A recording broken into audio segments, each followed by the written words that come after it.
Welcome to the Big Play Cleveland Show. I'm Gabriella Cruz alongside Chris McNeil and Nick Padone. I don't know why I glitched on that. Yeah, I was like, are you asking us or telling us? What's up, Gab? Sorry, I'm a little discombobulated because usually I look over at our monitor to see, and that's how I know. But my brain's different because our monitor's not working today, so I'm just looking at you in real time. How's it going? Good, good. Maybe it screwed you up that I'm actually back here. You are Took back. a week off, went I know and it. visited beautiful Miami University in Oxford, Ohio. Took my daughter down there.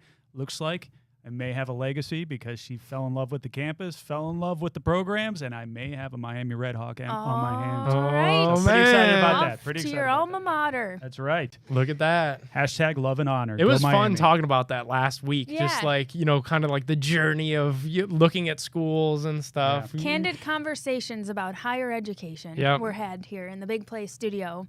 And Yeah. this week we're all about Speaking of candid conversations, Tom Brady. Did you Yeah. see the roast of Tom Oh, Brady there over the we go. weekend on Sunday It night? was Who so did good. it? Let's chat about So good. It was a throwback, right? Nikki Yeah. Glaser is amazing. Nothing was off limits. You know, everything from Tom Brady talking about 9/11 jokes. Aaron Hernandez was all over the place. Giselle, everybody was ripping on Tom all night long. It was like 2.5, 3 hours. It was incredible. Yeah. I didn't know this thing was on. I happened to stumble across it yesterday. And I'll tell you what, most captivating, TV that I've watched in a long, long time. And it's What were hard. your favorite jokes? What were your favorite ones? It's so hard to keep my attention for 3 hours, but Right. that did. Like, that easily kept my attention for 3 hours. Favorite jokes is a good one. They were ripping on Gronk, just like Yeah. intelligence. Being dumb. And then he He couldn't read the teleprompter. and then he couldn't read the teleprompter, which was even funnier. So it was just really good. I don't know. I honestly don't even know. I if like could Nikki pick. doing short jokes for Kevin Hart. Yeah, she that was all over good. that. Let's She give him a was hand, good. literally, because he can't reach. And then she was like, not to belittle you, but you belittle. Nikki Glaser was was just good. hilarious. Sam J, also hilarious. You know who wasn't? Ben Affleck. Absolutely horrible. Could have done without that. Yeah, I didn't see the whole thing. I only saw the clips on Twitter. But according to your analysis, just awkward. He or- just didn't He get it. He didn't understand the assignment at all. He got up there and started defending Tom Brady at a roast. Like, Ben Affleck, what are you doing? He started defending him against some Twitter troll from Buffalo and went into this long Oh, man. diatribe about it. And it was like he just didn't understand it at all. So it was good to get him off the stage. The end of it was great. Tom Brady kind of wrapped it up, really got into it. Brady So was I good. thought it Belichick was good when he leaned into that he became famous for saying "do your job," but then after watching Gronk on TV, he wants to tell Gronk, "Do somebody else's job. You're horrible at that job." So that was really That's funny. And everybody ripping on Belichick not having a job on top of that as that well was was good. a lot of fun. And they definitely really took to heart the Foxborough High that they would always Belichick would always compare them like, I could find someone at Foxborough High to make that play, and they all went back to Foxborough High is the only job offer that you would have right now. So it was just really well done. I love it. Gives I me love it. optimism for Netflix with live events. I know we talked about the Jake Paul Mike Tyson thing when that gets ready to happen. Even though that might not be the best fight in the world because the dude is fighting somebody 30 years older than him, I think that it could be really highly produced. Netflix has proven that they could do really cool live events. So I'm looking forward to that. All right, cool. Yeah, I'm looking forward to that. I'm also looking forward to our Cleveland Cavaliers advancing to the Eastern Conference Finals. How about that? It wasn't pretty, you guys, the whole way, and it wasn't exactly the fashion we probably all hoped for. But hey, 18-point comeback, that's the most, greatest in Game 7 playoff history. Yeah, 18 points. We were down. Looked pretty dark there in that first half, Nick. And we come back in the second half, storm all the way back, save JB's job, I believe, at least for the moment, for the next couple of weeks. And now we're on. Bring on the Celtics. Bring on Boston. It was cool here in Rocket Mortgage Fieldhouse. Arguably one of the best playoff environments in the NBA. Chant that we want Boston, and Mitchell was trying to calm down the crowd at the end of the game while they were trying to seal it with the free throws. It was just a really cool scene, and really cool that they were able to get that done in front of their home fans, because that series was ugly, and thank goodness that the Orlando Magic aren't that good. Even though it was ugly, the facts are the facts, and this is the first time the Cavaliers have won a playoff series without LeBron since '93. I was not even a thought in '93. So God, I'm old. there, That's insane. there you have it. I was Nick wasn't even a thought. I was DNA in my father's insides in 1993 is what I was. We don't have the technology to cut that out of the show right now, so we're gonna.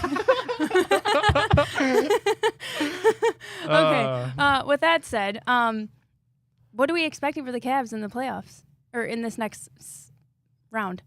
I know people are having that conversation, and we had it with the Browns that are now the Cavs playing with house money. I hate that. No, they're not playing with house money. Go beat the Boston Celtics in this series. I would love that. There's no Kristaps Porzingis. I get that you're going to have to do something that you haven't done yet, and that's win a playoff game on the road. But house money, I mean, come on. This is round 2 of the NBA playoffs. Let's go to an Eastern Conference Finals, get that rematch going with New York to take a trip to the NBA Finals with Donovan Mitchell. When we brought this dude to town, that was the expectation, some playoff runs, not winning one playoff series, but to go on a run in the playoffs. I mean, hey, let's not sell ourselves short here. Let's win this friggin' series, guys. 10.5-point dogs. Yeah, 10.5-point dogs for the game on Tuesday. This is our opportunity. In that first round, you got that monkey on your back to get through the first round after what happened last year against New York. Now that's off your back. Now it's time to play loose. Right? We saw it at the end of the game. We saw it with Mitchell and Garland having the embrace and kind of Mitchell, leading Garland down through that stretch as Garland was going through, I think just the normal emotions. It was cool. And it was a cool moment. And I think if we can play loose here against the Celtics, anything's possible. I had to break out the DG jersey today, guys. Very Put nice. some respect on his name. I saw people, just lambasting the guy, with turnovers throughout the fourth quarter. People forget this was Darius Garland's team before Donovan Mitchell came to town. He was the all-star point guard that was the number 5 overall pick in the NBA draft, and he very graciously took a back seat, handed the reins off to Donovan, and it has been turbulent at times. So give Darius his flowers, too. He showed up in that fourth quarter the way that we needed him to. Yeah, and that's all that matters, because if we're being honest, everyone had sloppy moments. I mean, I was watching with Mobley. He, handed the ball to the other team in crunch time, as the clock was expiring, we had 3 minutes left, little things. And Donovan got beat a little bit on defense too. Obviously he dropped 50 earlier, and he showed up when we needed him too in game 7, but everybody had their moments. I'm really hoping for Boston we just regroup, collect, look that stuff over. A lot of this is so preventable. You don't need to make turnovers. Be patient. Wait to see your guy. Don't just pass the ball. I know that pressure, as Hanford says, pressure makes a pipe burst, but so you can't succumb under the pressure. Just be patient. That was the kind of thing that was making me freak out at the end of game 7. For sure. All right, guys, what do you say we step aside? When we return, Sam Amico breaks down Cavs Celtics with us. Don't go anywhere. More Big Play Cleveland right after this.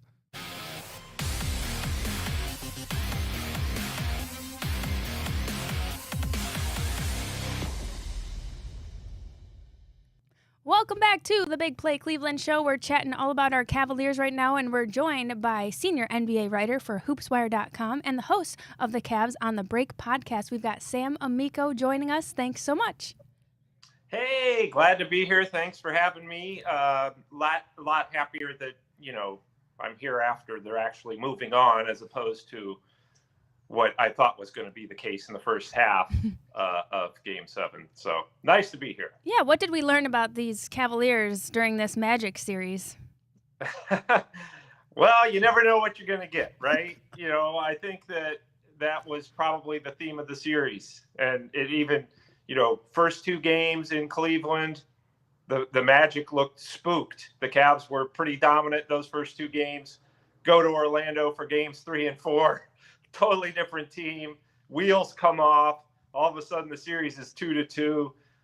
Then they barely get game 5 at home, barely lose game 6 in Orlando, and then have to overcome an 18-point deficit to get game 7.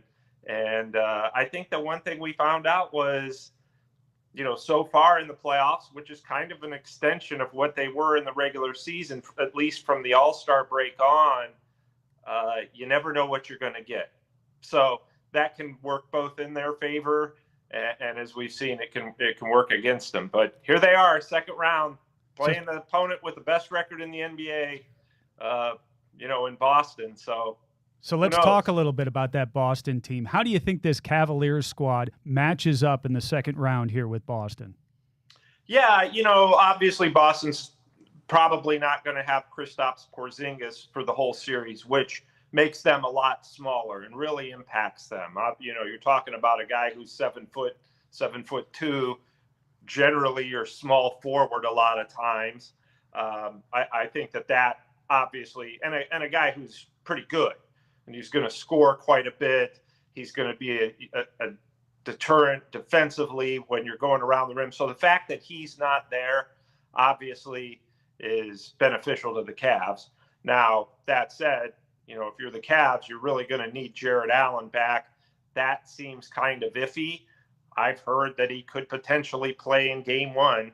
So if that's the case, then that makes a big difference. But anything's possible, really. And I truly believe that with this group of Cavs, because we saw what they did right after the All-Star break, right after the New Year when they won 17 of 18. Everything was clicking, and they will be that team at times. And I've said this multiple times. However, I have felt like I've been covering 2 different teams this year out of Cleveland. You had the team that won 17 of 18. You had the team that's not really put together, really, other than a game or two, a full game since the All-Star break, where it's like, boy, that was a complete game. They just took care of business, and, they'll do it for 3 quarters, and then you don't know what you're getting in the other quarter. So I think if they can start finding a rhythm and put together one of those complete games against Boston, anything can happen. And guys, look, they've hung their hat on defense all year, and they've done a nice job of that. They were only good defensively sporadically against Orlando. So they're going to have to be good all the time. Yeah, what kind of lineup do you think that they need to find that rhythm? What do you think JB is going to go with? It's really all a matter of, like we saw, guys, game 7, we saw him using like Tristan Thompson, Sam Merrill, Marcus Morris, George Niang, and Donovan Mitchell. And this is a lineup that kind of brought them back into the game. It was, yeah. So that's a great question, Gab. I think that there's, you go with, you have to experiment and try different things and see what gives you momentum. And the good news was, when it was desperation time, give JB Bickerstaff credit. I know that Cleveland doesn't like to do that, but I think that he deserves credit for saying, you know what, I'm going to throw out these guys and see what happens. Because right now we've hit desperation mode, and it ended up, Sam Merrill ended up scoring 8 points, hit 2 threes, really kind of shifted the momentum, got them back into the game. What really cut the deficit at halftime to 10 points when it could have been 18 at half or 20 at half. So I think that theoretically you want it to be Donovan Mitchell, Darius Garland, Jared Allen, Evan Mobley, and Max Strus. Those are your starting 5. You want those guys to carry you, which they haven't done to this point. But you need that extra guy coming in out of nowhere. In game 7, that guy who had a terrible series until game 7, he was excellent, was Karis LeVert. Yep. So you need kind of that mystery man to come in and give you that kind of spark. And in game 7, as I just said, it took a whole different 4 or 5 guys to come in and offer that spark. But theoretically, you want your starters to play close to 40 minutes and play well so that you don't have to figure out, okay, who else is going to go in there and do something. Sam, how do you think the Cavs find a way to win a playoff game on the road? For me, I think it goes back to what you said. It would be nice to see them play a complete game, especially on the road. But now that's something that's going to have to be done if they want to win this series against Boston. Now that home court advantage will run through that TD Garden. Yeah, that's exactly it. And, as far as winning on the road in the playoffs, it's very rare. It happens, but it's very rare that you're going to win a blowout on the road. So it's got to be one of those games that may be a little bit uglier, which is the good news is the Cavs just played 7 pretty ugly games. So and they gutted it out. They've got experience in that area. But, it's got to be one of those you kind of make it a scratch and claw, grind it out type of thing, which they're capable of doing. And, for them to advance beyond this, they're going to have to win a game or two like that, where, boy, that was almost unwatchable. But they have to, defensively, the Cavs are capable of making a game that way. And that way you don't have to worry so much about hitting 100 points, which sounds hysterical because in the regular season, everybody was talking about not just the Cavs, but every NBA team. Boy, scoring's through the roof. The NBA needs to bring back defense, blah, blah, blah. Well, it took was the playoffs to start. Now nobody can hit 100 anywhere just about. So, if they have one of those games where it's kind of a grinded out physical type of situation, I think that they could steal a win on the road. How does the injury situation look like right now? Give us an update on Jared Allen, Donovan Mitchell, even Evan Mobley. What are those guys looking like? How about Dean Wade, too? I mean, are we going to get Dean Wade ever? Well, we saw what Dean Wade did the last time the Cavs played the Celtics when he hit that game winner, and he does an excellent job on Jaylen Brown. He really does. And so, they'll be missing him. I don't think he's going to play in games 1 or 2. Obviously, that's speculation at this point because they've been, those updates are kind of day to day anymore with him. So, that's a big one. But obviously, Jared Allen, who really up until his injury had the best series of anybody on the Cavs against Orlando, and really has been like a borderline all-star all year. He's having a career season, even better than the year he made the all-star team. So, with Jared Allen, it seems like that's kind of a day-to-day thing. Whether these ribs are bruised, if it's bruised, that's no joke. I mean, you can't lift your arms up over your head to get a rebound. That kind of stuff is painful. Any way you've got to move with your core, which is in basketball constantly, then you're going to be hurting. So it's really about managing the pain. How much pain can he withstand to come back and play effectively? And that sounds, again, with Jared, it's going to be day to day. I wouldn't be surprised if he doesn't play game 1 and they see what they can do, especially when the Celtics don't have Porzingis, which is, a guy he and Evan Mobley are going to be matched up against. So, look, everybody's banged up, guys. I'm sorry to say. Donovan Mitchell's got that knee thing. That's not gotten much better. He's just fighting through it. Karis LeVert has a knee thing. I don't even know what it's called. It's so obscure, but and that's, these are things that aren't going to be healing until the off season. And this is the time of year you fight through stuff when you can do it. So, Mitchell would be out, LeVert would be out. Definitely Jared Allen would be out. Dean Wade would be out if this was like February. But, some of those guys are able to fight through it. And Donovan Mitchell's playing some of the best basketball of his career over these last 2 games on a pretty bum knee. Sam, last one before we get you out of here. We appreciate you joining us. I have to ask the LeBron question. Is he leaving LA? Would he fit in with these Cavs? I know people have been talking about it. What are kind of your thoughts? Where do you fall on all that?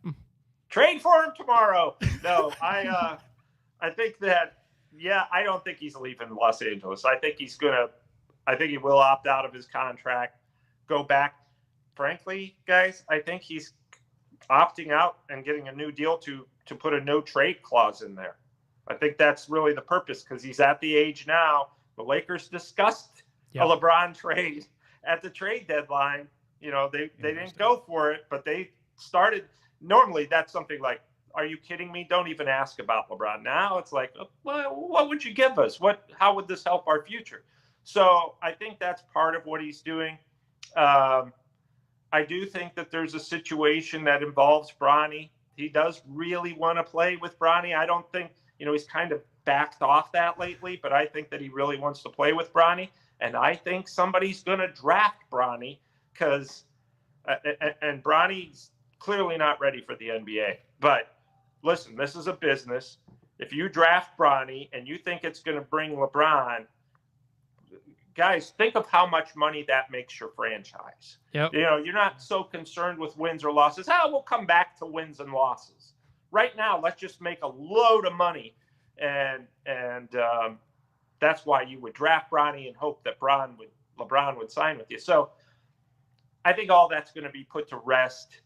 But you guys, we all know LeBron. He may drag this out till August, you know, and which, as a guy who runs a website, I say take it all the way into the trade deadline. It's money for clicks, but I think that he's gonna wait a little bit. But eventually, it seems to me, and we're always guessing, but everything that the real NBA insiders are saying is that he's probably going to go back there, and that seems to be the buzz. But he's going to opt out first and keep everybody guessing for a little bit just for the fun of it. It sounds like. For sure. Make sure to go check out Sam's website. How do you like that plug? hoopswire.com. Joined by senior NBA writer Sam Amico. Thank you so much, Sam. We are going to step aside. More of the Big Play Cleveland show right after this.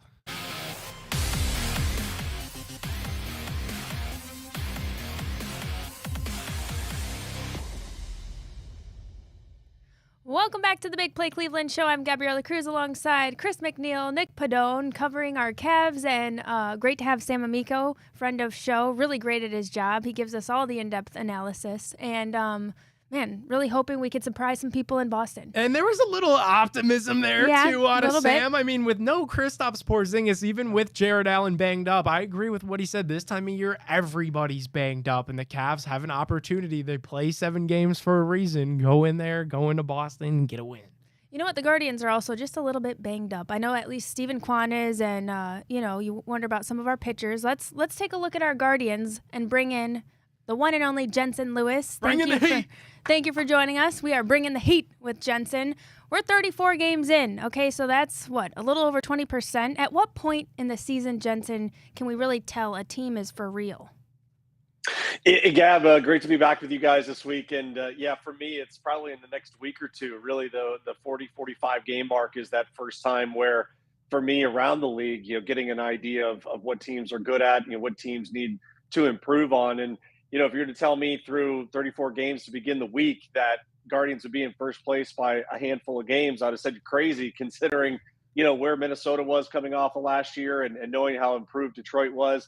You look at it now and, if we could relegate the Chicago White Sox to AAA, this would be the best division in baseball overall. So I think understanding how well that those 3 aforementioned teams have played, Kansas City has been awesome so far. I think a lot of people in the industry, myself included, had circled them as a team that was really going to improve a lot. This is a real critical week now, getting back into division play and getting the Tigers and the White Sox. There's an old saying, be careful what you ask for. And, of course, we've all been asking for Kyle Manzardo for the longest time here. He's going to get his opportunity, it sounds like, because of Stephen Kwan, unfortunately, going down. What's the latest in that situation? Yeah, Chris, I think I told you guys a couple of weeks ago, I said it's not a matter of if, it's a matter of when, and you hate to see that Kyle Manzardo gets the opportunity at the expense of Stephen Kwan. But I'll take Kwani at his word, too, when he said, hey, I've had experience with hamstring injuries, and it's usually something I'm not optimistic about, which is not what you want to hear from the player. But that being said, the way that Kyle Manzardo has hit in AAA, guys, we've all seen it. The power has been awesome. The last week to 10 days has been just an absolute surge. And this lineup, as we've said from the beginning, could use every opportunity to infuse an offensive explosion if they had the opportunity. So excited to see what he can do beginning, Monday night. And obviously, if he sticks, then I think this is what we all expected, a guy that can really be as big a contributor offensively as anyone in this organization. So he's a first baseman by trade. How does he fit into this lineup, and where does the shuffling begin? Yeah, and that'll be something to kind of watch, Chris, honestly, with where Stephen Vogt wants lineup construction, where he hits in the order. Is it a back and forth between him and Josh Naylor between first base and designated hitter? Kind of wait to see, what these first couple of days, maybe in the first week or so, how Kyle Manzardo fits into that piece of the puzzle. But either way, that's a great problem to have in my mind is, okay, we got a guy that is absolutely raked in AAA. Obviously, the jump from AAA to the big leagues as far as going against that pitching is a huge step. But if anyone gave us an indicator, especially from the fall league last year to big league spring training this year, that he can handle it, it's Kyle Manzardo. You know, speaking of players that we expect a lot out of, Manzardo being the newest one, Jose Ramirez, there's a lot of fans that are just wondering what's going on with him. You know, the batting average is a little bit lower than what we've been accustomed to. Now, he's usually a slower start, like the Guardians used to be, Indians too. Usually a slower start, heats up in June. What's going on with Jose? Do you think he changed his approach, or like what's going on there? Honestly, Nick, I kind of said this on national radio this past week that there were opportunities where teams were seeing that Josh Naylor was struggling. And really the last 2 weeks, you know, heading into yesterday, I think Nails was 4 for his last 33 for the last 7 to 10 games. And honestly, I think teams were saying, okay, we're going to pick our poison and we don't want Jose Ramirez to beat us, which is a great strategy. Now, early in the year, that was a horrible strategy because Josh Naylor was absolutely going bananas offensively. What I think is going to help out, Nick, and really more to your question, is this week he's going to get an opportunity to hit left-handed a lot because outside, you know, really of Garrett Crochet, that's the only left-handed starter on the docket, at least as far as projected pitching probables go. So we know that the left side is traditionally Jose's most powerful side comparatively to the right. And I would think just one of those stretches where, you know, he hits the home run on Sunday, kind of you see him throw the bat like, all right, we let go of some frustration there. Hopefully that's a sign of things that are turning around. For sure. How about this one too? Another thing that just the fans want to know. I don't know that you have the answer to this either.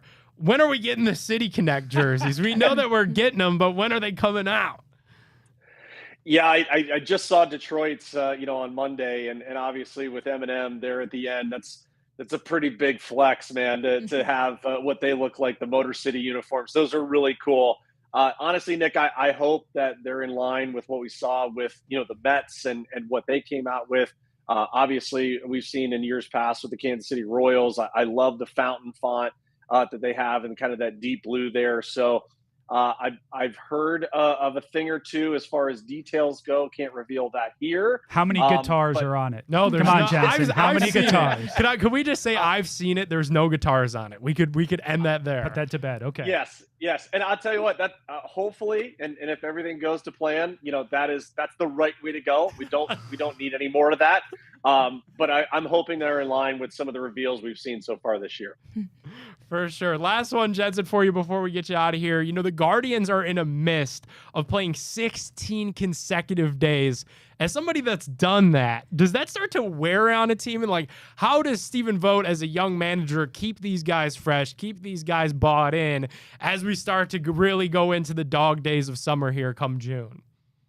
Yeah, honestly, Nick, it's okay at this point in the season because, you know, you're still relatively fresh. And to be honest, I think with where the bullpen is at this point, that's probably the one area that you circle and say, okay, we got to be mindful, you know, of our guys, especially, you know, this last week or so when you saw 3-4 guys pitch 5 times in 7 days. I mean, that's heady work here this early in the season. So you're hoping for more length from the starting rotation, and obviously Ben Lively and Carlos Carrasco the last 2 days of the Angels series. That was a massive boost to this pitching staff overall.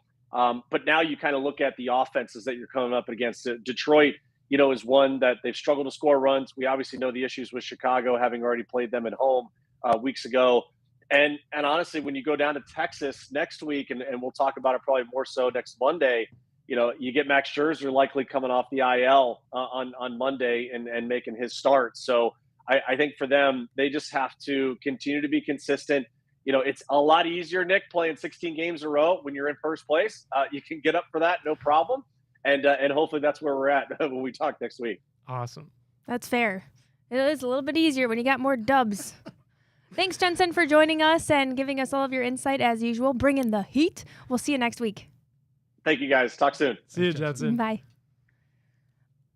I'm looking up for these Guardians. And honestly, it's been a fun time at the ballpark. So if you haven't gotten to a game yet, come on down. It's a good time. Been a lot of fun. I'm undefeated at Progressive Field. All right. 2-0 thus far. There So you go. keep me on ice because I want to keep winning. They've had these bark at the parks, too. You got to bring Bo. I got to bring, but I feel like that might be a nightmare. Too much for him. They just do it up on the Paul Davis where the Pennant District is. It's really cool. Tom Hamilton loves those days. Dude, that's what I'm saying. I feel like I should help Hammy out and just not bring Bo. Between that and Shadows, there's a few things that he loves more. All right, we're taking a break. We'll be back with more Big Play Cleveland right after this.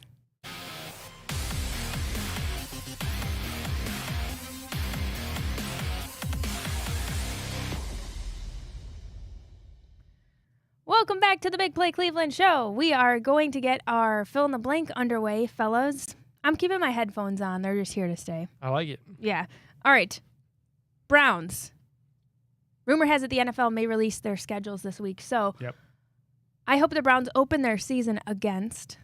Let's do the same thing we did last year. Let's open at home against Cincinnati. I like that. It ended up with a pretty darn good season for us, absent what happened in the playoffs. But I thought that was a good way to start. I like starting in the division. I know a lot of people would rather play a game kind of like they do in college where you kind of lead up to that game with some of the easier games. But I like making a statement right off the bat. And if you play a team like Cincinnati that's been barking, it's been talking a lot in the offseason about when they get Joe Burrow back, things are going to be different. Boy, it'd be nice, Nick, just to do it right off the bat, just to beat them down there that week 1 in the NFL season. I'm with you. I'm one of those fans that are give me a layup to start this year. Give me Ohio State versus Akron week 1. Give me the New York Football Giants at Cleveland Browns Stadium. All right. Give me Danny Dimes throwing interceptions to Martin Emerson and Denzel Ward getting sacked by Myles Garrett. I want the easiest opponent possible to ease these Browns into the season. Deshaun Watson's coming back from that shoulder break. We got a bunch of guys that are working their way back into the fold from injury. Some new pieces too with Jerry Jeudy in there offensively. Ease your way into this thing, guys. I'm hoping for the Giants. Give me a layup. Okay, call your shot.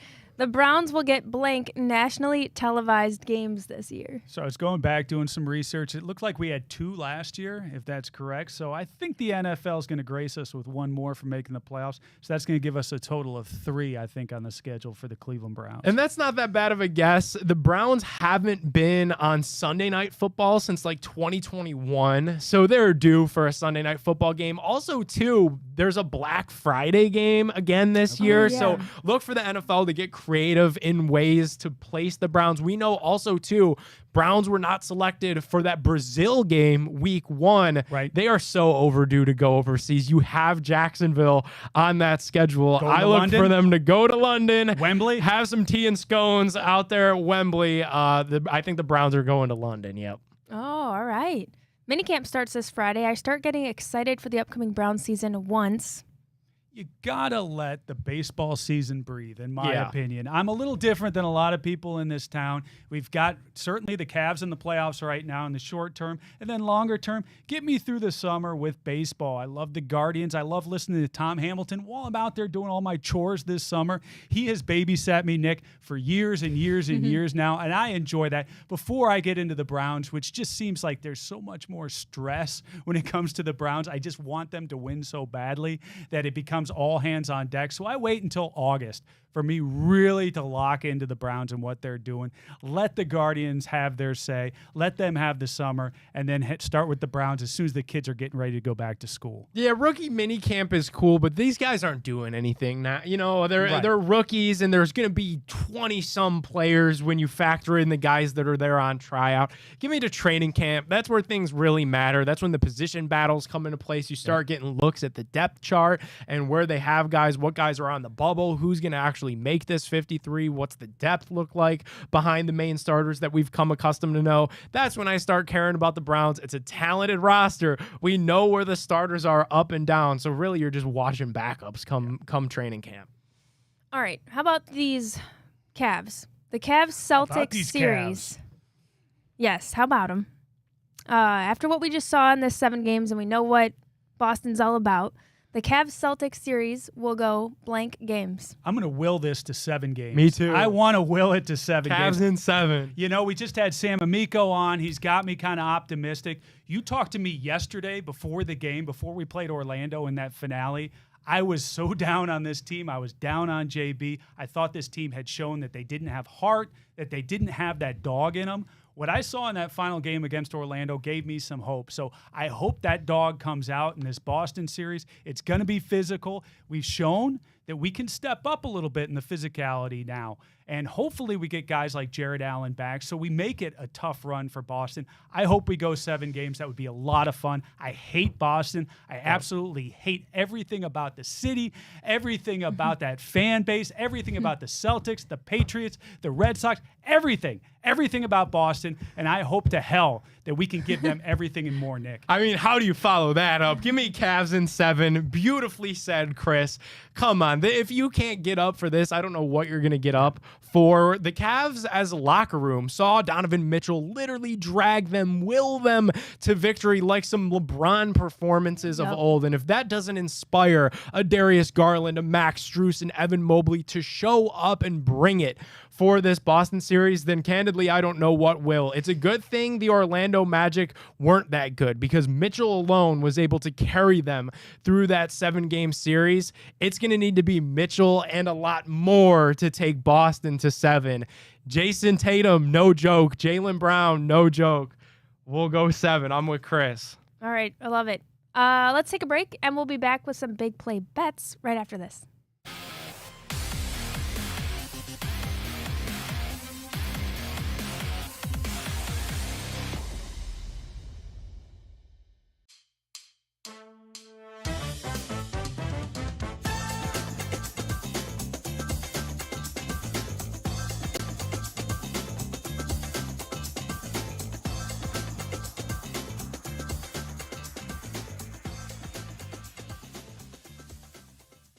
Bet, earn, win with Tipico cashback rewards. The Cavs advanced onto Boston, so now is the best time. Download Tipico Sportsbook with promo code Cleveland150. Get up to 5% cash back on your Cavs bets. We got some big play boosts going all week long as well with Kyle Manzardo making his debut. When will that first home run come? You could bet on all of that and more with our friends over at Tipico. Use promo code Cleveland150. When you sign up, you'll get some protected bets on us. You got to be 21 years or older to gamble in Ohio. Gambling problem? Call 1-800-GAMBLER. Guys, let's take a look at the Guardians this week. Chris, when is Manzardo hitting his first career home run? We're going to boost it every day until it happens. And when it finally does happen, we're giving a random Tipico bettor a pair of Guardians tickets. Very nice. So I think he's going to have his warm-up games here against the Tigers. I think by the end of this week, he's going to be kicking. I think he hits one against the lowly White Sox. What do you think? Yeah, I like it too. Should we go Thursday, the first game against the White Sox? Let's Manzardo go. gets it. All They right. do it on the road in Chicago on the south side there against the White Sox. Kyle Manzardo is going to hit his first home run for your Cleveland Guardians. Book it. Book it. Love it. I love it. I love it. Let's take a look at these Cavs versus Celtics. Tipico has the over-under for this series set at 5.5 games. The under, Chris, is the favorite at -190. So Tipico kind of telling you that they expect this to be a little bit of a quicker series, some quick work, as over 5.5 is +155. We both said we want the Cavs in 7. Well, obviously, Tipico is telling us the Cavs are going to win it in less than 5 then, right? Are we looking at a sweep here or what? Now, obviously, nationally, everybody's laughing at the Cavs. They still think that this is not a team that's really going to compete with Boston. They threw away that Orlando-Cleveland series entirely and said whoever comes out of there is just going to be destroyed by the buzzsaw that is Boston. I think that the Cavs are going to give them some fight. We've talked about it here. We showed a little bit in that Orlando series. Certainly a lot more fight than what we had last year against New York. JB's got the boys playing a little bit, so I think we're going to go long. I like it. The over in number of games in this, 5.5. Give me at least 6, and I think it's going 7. So on Tipico, I got the Tipico app pulled up right here. You can bet before the series starts, and then once the series is ongoing, which team will win and how many games. So currently, before the series starts, a Celtics sweep is the betting favorite. That's the favorite Boston right now. 4-0 is plus 190. Boston in 5 plus 210. Boston in 6 plus 430. Boston in 7 plus 600. Cavs in 6 plus 2,000. Cavs in 7 plus 2,000. Some long shots. Cavs in 5, 7-1. It's amazing to me, and I understand the national perspective, but you look at what Cleveland is in terms of a playoff atmosphere. When you come here, you are playing in a prestigious NBA city. Yep. I mean, we really do get behind this team like very few do. Yep. You know, you always hear about the New Yorks of the world, the Bostons and LA for whatever reason. But when you get to Cleveland, we care an awful lot, and you see it in that arena night in, night out. I think it's going to be tough for Boston to win in Cleveland, so I don't see a sweep on the table right now, as much as everybody nationally seems to be falling in love with that as the outcome of this series. Man, if we wanted to put a cool $10 on Cavs in 7, your payout on Tipico Sportsbook, $210. Guess what I'm doing right after the show? And I'm going to bring you both to lunch. We're going to go eat at the Marble Room, Yep. right here in Cleveland. After I win, I'm going to put $10 down on the Cavs in 7. Cavs in 7. Okay, that's what I wondered. I was like, did you say in 7? All right. Yeah, Yeah, no, that's a $10 I can part with for. Yeah, a good Marble Room lunch. I mean, come on. Yeah. All of us sitting down, enjoying that money. No Ken in town, no problem, baby. We're taking ourselves a Marble Room. We're going to step aside. We'll hit you guys with some more bets when we return on the Big Play Cleveland Show.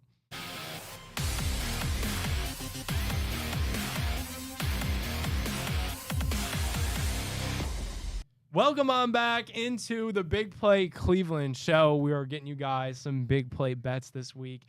Chris, Saturday, Game 3 will be in Cleveland, but you and I, my friend, I believe we will be in Columbus with Tipico Sportsbook for Hell is Real. Hell is Real, another edition. It's going to be Columbus. It's going to be Cincinnati this time. Once again, it is for real. And I'll tell you what, this is going to be a fun one. You've seen, obviously, what the Crew have been doing. Coming off the Cup last year, I believe they're second right now in the division, so right up there. And this is going to be a rivalry game. And like it always is, it's insane. If you haven't been to a soccer game, you've got to check it out sometime at the Crew, because just the pageantry, the way the fans get into it, Nick, the signs, they're playing songs the entire time. You've got drummers going. It's like the Dog Pound, only the entire game, and they are kind of the featured part of it when you get past the actual play on the field. So it's always a lot of fun. I like the Crew here, of course. Let's go after another rival. We're going to beat up on Boston. We're going to beat up on Cincinnati. Ohio versus the world, at least from Columbus up, portions of Ohio. Forget about Cincinnati. That's all part of Kentucky down there anyway. Crew favored in this matchup. Our guys from the Big Play Cincy Show are going to be in attendance with us. Fantastic. They're already chirping a little bit on the social media streets. So that'll be a lot of fun. FC Cincinnati moneyline plus 310. I believe Drew Garrison and co have already locked that in. So it's going to be a lot of fun, and we'll probably have a cool little package to play on the show next week from our time down there at lower.com field. Those games are fun. My favorite bet for that will continue. Crew moneyline, Cucho goal score. Goal. That's what's going to get us through Hell is Real. Best bet in potentially sports.